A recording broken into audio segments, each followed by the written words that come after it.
कारवां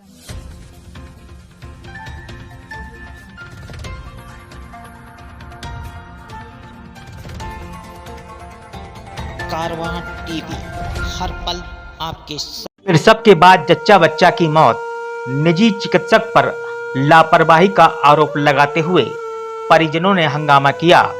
हंगामा बढ़ता देख मौके पर पहुंचे कोतवाल राजकुमार शर्मा ने संभाला मोर्चा। आक्रोशित भीड़ को कोतवाल राजकुमार शर्मा ने कराया शांत।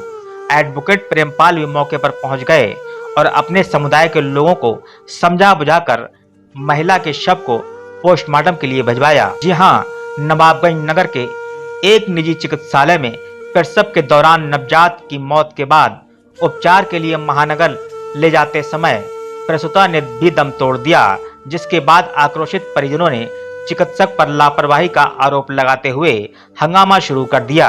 सूचना पर पहुंची पुलिस ने मृतका के पति की तहरीर पर मृतका के शव को विच्छेदन हेतु महानगर भेजा है। क्षेत्र के गांव फाजिलपुर वासी कुंवर सेन अपनी गर्भवती पत्नी भूरी को लेकर अपनी ससुराल नगर के नजदीकी ग्राम ईन जागीर में आया हुआ था।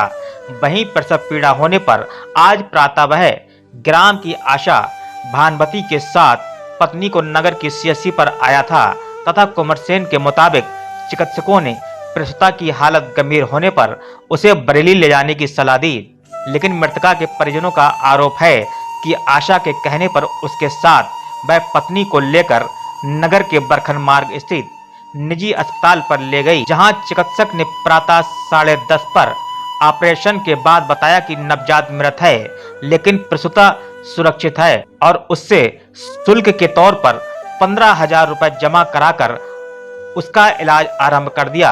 लेकिन अपराह्न 3 बजे के लगभग ये कहते हुए कि प्रसूता की हालत बेहद गंभीर है, एम्बुलेंस मंगाकर महानगर भिजवा दिया और महानगर ले जाते समय रास्ते में ही महिला ने दम तोड़ दिया। प्रसूता की मृत्यु होने पर शव को लेकर पहुंचे परिजनों ने अस्पताल लाकर चिकित्सक पर लापरवाही का आरोप लगाते हुए हंगामा शुरू कर दिया। हंगामे की सूचना पर पहुंची पुलिस ने मृतका के पति की तहरीर लेकर शव को पंचनामा भरकर पीएम हेतु भिजवाया है।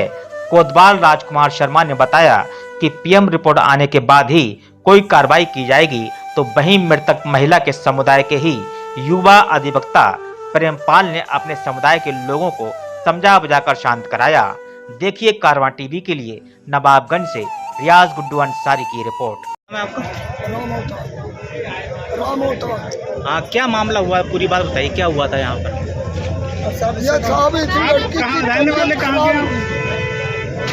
आशा को मैंने फोन किया, आशा गई, मेरे पास में गाड़ी भेजा, गाड़ी आई एम्बुलेंस, मैंने लड़की को एम्बुलेंस में डाला तो सरकारी अस्पताल में ले गई। सरकारी अस्पताल में जाने की बात वही तो बोले तुम इसे कहीं ले जाओ भाई, यहाँ ऑपरेशन नहीं होगा। आशा ने क्या काम करा कि यहाँ ला के डाल दिया।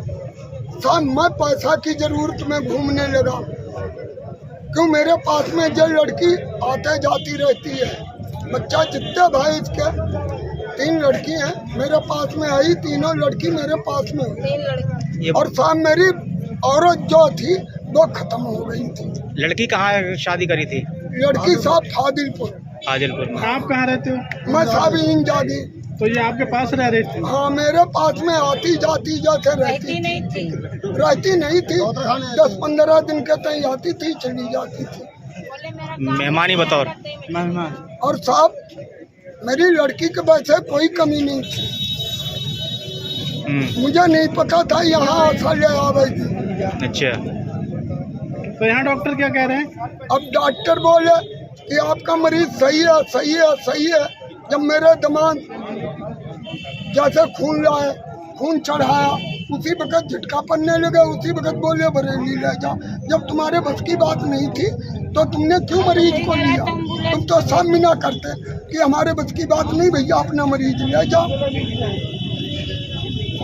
तो अब आप क्या चाह रहे हो?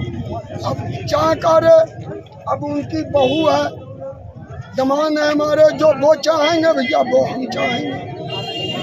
नाम है आपका? उमर से। क्या पूरा मामला बताओ, क्या हुआ था? ये डिलीवरी होने वाली थी सर, आप रहते कहाँ हो? हाजलपुर। अच्छा, डिलीवरी होने वाली थी, यहाँ लाए, इन्हें देखा, बोले ऐसा है औरत मिल जाएगी, बच्चा नहीं मिलेगा आपको। हमने कोई बात नहीं है, ठीक है भाई, हमें औरत मिल जाए, बच्चा की तो कोई बात नहीं है। इनने करते करते इनने ऑपरेशन भी कर दिया, पैसे भी जमा करा लिया। कराने के बाद में बोले ऐसा कितने पैसा जमा कर रहा है? 5,000 रुपये। 50,000 बताओ।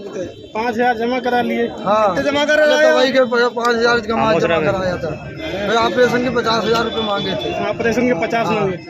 फिर इनने ब्लेड मांगा, बोले ऐसा है इसको ब्लेड नहीं रुक रहा है, इसको ब्लेड लेके आओ। तो हम ब्लेड लेने चले गए। दिन भर औरत हमारी सही रही, इनको ब्लेड चलाते चढ़ा न क्या कर दिया न जाने। तो इनने अपने आप से एम्बुलेंस मंगा लिया, मंगा के बोले इसको ले जाओ, यहाँ से ले जाओ अस्पताल बरेली ले जाओ, बरेली। अब क्या पता इनने क्या कर दिया साहब, तो मेरी औरत बरेली में दम तोड़ दिया मेरे को। तो आपका जो बच्चा है उसने भी दम तोड़ दिया? अच्छा, बच्चा तो है ही नहीं। बच्चा तो है ही नहीं, वो लड़का तो ही, वो लड़की तो ही हमारी लिखा। तो आप क्या चाहते हो, कार्रवाई चाहते हो? हाँ, कार्रवाई चाहता मैं सर।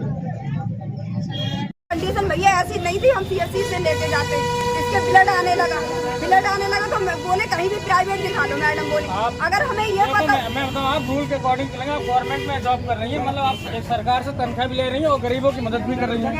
आप प्राइवेट की आड़ में क्या करना साबित करना चाहते हैं? मैं कुछ नहीं कर रही। आप सीएससी पे, आप सीएससी ले गए, सीएससी वालों ने रेफर नहीं किया था? मरीज हुए तो वो बोल रहे थे आप कहीं भी चले जाओ लेके। ठीक है, कंडीशन उसकी सही उन्होंने ऐसा बोला था। उन्होंने ऐसा बोला था। आपको अगर ये बात लग रही है कि उन्होंने नहीं बोला, आप चलो। नहीं मैडम, मेरी सुनो, आपकी रिस्पॉन्सिबिलिटी ये थी कि आप डिस्ट्रिक्ट को आप रेफर करवाते, रेफर बनवाते। भैया ये लोग जो गारंटी लेते, जब तो 1.5-2 घंटे से इनके हस्बैंड गायब था सुबह में। सुनते रहे ना। अब क्या दिक्कत हुई? जब ऑपरेशन हो गया, सब कुछ ठीक था, फिर मुझे भैया कैसे हो गई? मैं भी ड्यूटी करके आ रही हूँ और मैं साथ में गई। नहीं, आप ड्यूटी करके आ रही हैं। ये कौन है? ये आशा है और ये मरीज को लेके आई थी। इनको बताया गया ये सीएससी लेके गई नहीं गई ये तो जानकारी नहीं है। अब प्राइवेट में लेके आई, ऑपरेट होने के बाद बच्चा और बच्चा दोनों ही डेथ हो गए। बचाने के लिए रेफर करा जा रहा कहीं बाहर को। और मतलब इनकी जो जिम्मेदारी है कि एक गरीब महिला को सरकारी हॉस्पिटल जो नज़दीक है वहाँ ले जाकर, नहीं वहाँ सही होता है तो डिस्ट्रिक्ट में उसको रेफर किया जाए। जिम्मेदारी उससे वहाँ भी नहीं होता है तो लखनऊ केजीएमसी बहुत सारे गवर्नमेंट व्यवस्था दे रही है, उसके माध्यम से होता है उसका इलाज। आपका कहना है ये सीएससी ना ले जाके यहाँ लेके भैया आए? सीएससी में लेके गई थी। क्या नाम है आपका?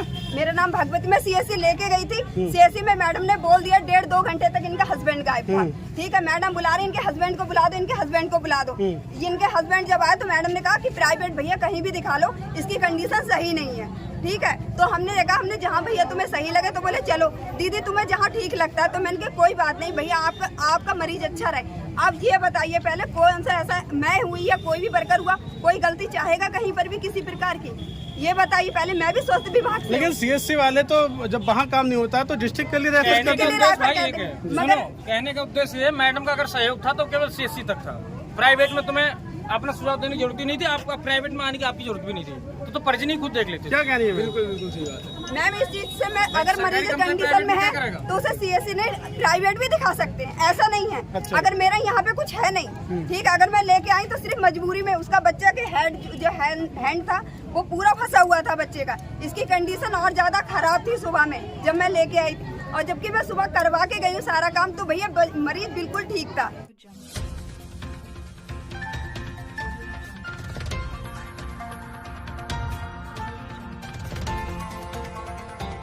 कारवां टीवी, हर पल आपके साथ।